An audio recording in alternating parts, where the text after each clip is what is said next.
we came from a system called a caste system in India. And one of the reasons my parents came here was the United States had a rule of law and we had one person, one vote, which has been a long journey of human suffrage.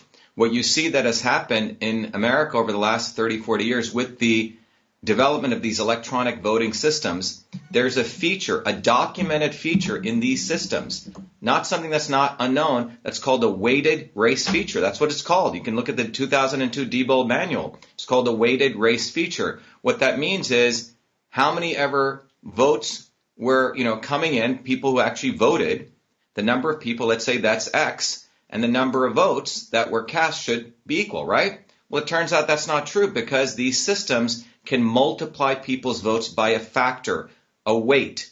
So just like at one point, Dred Scott and the 3/5 compromise, a slave was considered 3/5 of a vote. What we found in Massachusetts was I was 2/3. My voters were reduced to 2/3. In the case, what we're finding in Michigan is President Trump's votes were reduced to 7/10 of a vote.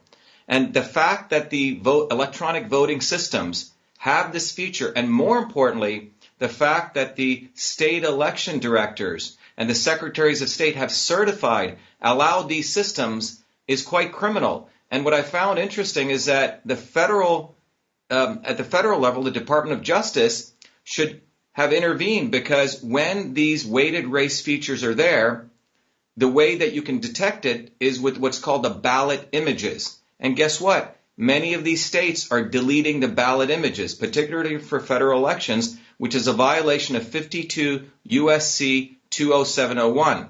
And I find it quite incredible that Attorney General Barr has not intervened and started putting certain people in jail because they are violating one of the fundamental premises of election law, which is 20701, which says that all data, all records generated in connection with a federal election must be preserved for 22 months. In Massachusetts, what we found in many of these other states, these state election directors are turning off a feature which is in those systems to save all ballot images. Those ballot images are the evidence